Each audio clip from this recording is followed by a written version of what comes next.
Hello capricorns, welcome to my channel, welcome to soul satisfaction. मैं आप सभी का स्वागत करती हूँ फिर से एक बार मेरे चैनल में। आज हम लोग जो देखेंगे वो है एंजल मैसेज। जो जितने भी केप्रिकॉन सनशाइन वाले हैं, एंजल्स हमें क्या गाइडेंस देना चाहते हैं। एंजल्स आपके लिए कुछ ना कुछ मैसेज डेफिनेटली बताते रहते हैं टाइम टू टाइम। कितना हम उनसे कनेक्ट कर पाते वो हमारी चॉइस है, एंड कितना हम रेजोनेट करते वो डेफिनेटली आपके खुद के ऊपर है। बिकॉज डेफिनेटली अगर आप देखो तो प्रेजेंस ऑफ एंजल्स हमारी लाइफ में इंक्रीज होता जा रहा है, तो उनकी गाइडेंस भी हमें टाइम टू टाइम ज़रूरत है। सो आज हम लोग देखेंगे वो है रिलेशनशिप के ऊपर। अगर आपका रिलेशनशिप चल रहा है तो जनवरी मंथ के लिए एंजल्स हमें क्या गाइडेंस देना चाहते हैं। नेक्स्ट हम लोग देखेंगे अगर आपका नो कॉन्टैक्ट सिचुएशन है, सेपरेशन है, तो कैसा एक्शन आपको लाइफ में लेना चाहिए। डिवाइन हमें क्या गाइडेंस देना चाहते हैं, ये भी बहुत ज़रूरी है जानना। एंड साथ ही साथ लास्ट में हम लोग चेक करेंगे जनरल गाइडेंस भी, ओवरऑल गाइडेंस क्या वो हमें बताना चाहते हैं जनवरी मंथ के लिए। तो चलिए जल्दी से याद कर लेते हैं, अपने कनेक्ट हो जाते हैं डिवाइनल एनर्जी से और देख लेते हैं क्या मैसेज वो हमारे लिए देना चाहते हैं। सो डिवाइन बताइए जितने भी केप्रिकॉन सनशाइन वाले उनके लिए क्या मैसेज है। जिनका भी रिलेशनशिप चल रहा है फर्स्ट ऑफ ऑल उनके लिए क्या गाइडेंस आप देना चाहोगे।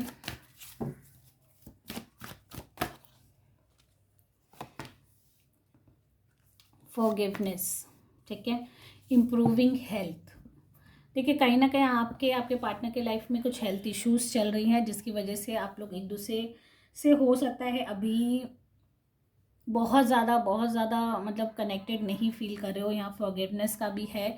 तो कहीं ना कहीं ऐसा हो रहा है कि या हो सकता है कि उनके हेल्थ इश्यूज कॉन्स्टेंटली होने की वजह से और ऐसे सीवियर होने की वजह से आप लोग दोनों के बीच में कहीं ना कहीं मतलब एक कमिटमेंट का थोड़ा सा वो हो रहा होगा कि मैचअप नहीं हो पा रहा है। तो यहाँ डिवाइन ये कहते हैं कि अगर आप उस चीज़ को फॉरगिव कर सकते हो, forgiveness is must in relationship. अगर आपको लगता है जेन्युइनली आपका पार्टनर एफर्ट्स लगा रहा है आपके संग रिलेशनशिप में रहने के लिए, तो उनको एक मौका ज़रूर देना चाहिए।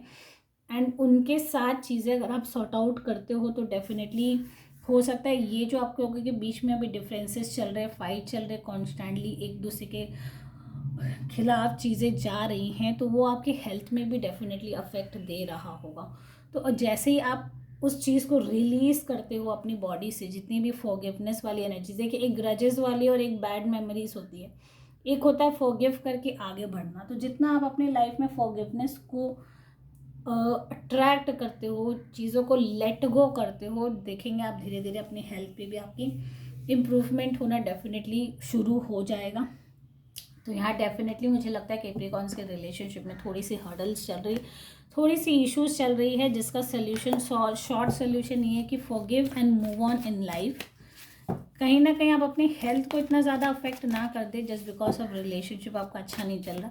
तो उसके लिए क्या आपकी सारी चीज़ें और भी ज़्यादा इम्पैक्टफुल हो सकती है। Health is must for everything, for any thing in life. आप कुछ भी अगर पाना चाहते हो तो फर्स्ट ऑफ ऑल आपको ठीक रहना ज़रूरी है, राइट। नेक्स्ट हम लोग देख लेते हैं अगर आपका नो कॉन्टैक्ट सिचुएशन है, सेपरेशन है, ब्रेकअप है, तो कैसी एनर्जीज है जनवरी मंथ के लिए। डिवाइन गाइडेंस दीजिए जितने भी नो कॉन्टैक्ट वाले उनके लिए क्या मैसेज है। एंजल गाइडेंस क्या है for the month of January.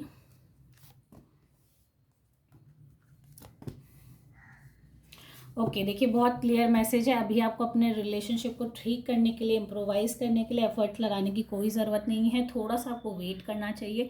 ये मंथ हो सकता है आपके लिए उतना फ्रूटफुल ना हो। बहुत ही क्लियर मैसेज है, नो है। अगर आप चाहते हो आप किसी भी कि मेरा, कई सवाल हो सकते हैं, क्या मेरा पार्टनर मेरे पास वापस आएगा, क्या मेरी बात हो पाएगी, क्या हमारा रीबॉन्ड हो पाएगा। बहुत सारे क्वेश्चन है, जब हम सेपरेटेड रहते तो ऐसे क्वेश्चन हमारे माइंड में चलते रहते, जिसका clear answer for the month is no. जनवरी मंथ की मैंने रीडिंग की है तो डेफिनेटली नो है इसका जवाब। एंड साथ ही साथ डिवाइन नहीं कहते वेट करिए। वेट करने से सारी चीज़ें धीरे धीरे आपको भी क्लियर होंगी। एंड आपको एक कभी सामने वाला जब तक आपको क्लियरली मिस नहीं करेगा, वो आपको अप्रोच करने के बारे में सोच भी नहीं सकता। तो उनको थोड़ा सा मी टाइम दीजिए, थोड़ा सा इस चीज़ से ब्रेक लीजिए, ताकि वो आपको आपसे बात करने के लिए, आपसे कनेक्ट होने के लिए एफर्ट्स लगाए।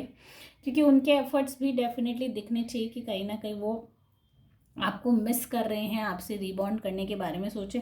कभी कभी हम इतने इम्पल्सिव हो जाते हैं और इतना फियर हो जाता है हमें रिलेशनशिप खो देने का, कि उसकी वजह से हम लोग ऐसे ऐसे चीज़ें कर जाते हैं जिससे और चीज़ें वर्स्ट हो सकती हैं।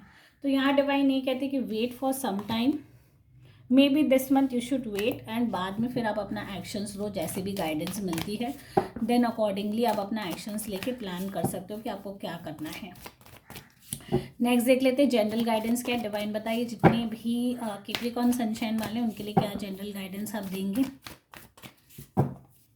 जनवरी मंथ के लिए क्या जनरल गाइडेंस है। ओके, जनरल गाइडेंस ये, ट्रस्ट करिए। जो भी आप अपना काम कर रहे हो, कुछ भी प्लान कर रहे हो, उस पर आपको विश्वास रखना पड़ेगा। First of all trust build up करिए, चाहे वो रिलेशनशिप हो, अपना कोई काम हो, डिवाइन पे आपको ट्रस्ट करना सबसे पहले आना चाहिए। वो दिस इज मस्ट कि आप इस मंथ आप बहुत ज़्यादा अपने आप को डिवाइनल एनर्जी से कनेक्ट करिए, उन पर विश्वास रखिए। And in the near future आपके लिए बहुत ही ब्राइटर अपॉर्चुनिटीज़ आने वाली है। टाइम फ्रेम यही कहता है, डिवाइन यही कहता है कि अपकमिंग नियर फ्यूचर क्या हो सकता है, with in 1 year, with in 6 months. तो नियर फ्यूचर आपके लिए बहुत ही ब्राइटर, एंड बस आपको क्या करना है, डिवाइन पे विश्वास रखना है। जितना आप डिवाइन से कनेक्टेड रहेंगे, जितना आप उन पर विश्वास रखेंगे, कभी कभी होता है ना, हम सारी चीज़ें भगवान को बोल देते हैं, यार आपकी है, ये है, मेरे संग ऐसा क्यों किया, वैसा क्यों, बहुत सारी नेगेटिव चीज़ें हम बोल देते हैं। तो यहाँ आपका ट्रस्ट उन पे नहीं है, तभी आप ऐसा कर रहे हो। तो हैव फेथ ऑन हिम। आपके लाइफ में जो भी हो रहा है वो डेफिनेटली वही प्लान कर रहे हैं, तो उन पे विश्वास रखिए। डेफिनेटली आपके फ्यूचर में बहुत ही अच्छी चीज़ें होने वाली, अगर अभी तक नहीं हो पाई हैं तो अपकमिंग 6 मंथ्स बाय 1 ईयर कुछ ना कुछ अच्छा ज़रूर आपके लिए वेट कर रहा है। तो डेफिनेटली उसको अप्रोच करिए, डिवाइन पे ट्रस्ट रखिए। ओके, सो गाइज, अगर आप इस रीडिंग से कनेक्ट हो रहे हो, रेजोनेट हो रहे हो, मुझे कमेंट सेक्शन में ज़रूर बताइएगा। साथ ही साथ अगर अभी तक फॉलो नहीं किया तो फॉलो कर लीजिए। Thank you guys for watching my video. Take care all, bye bye.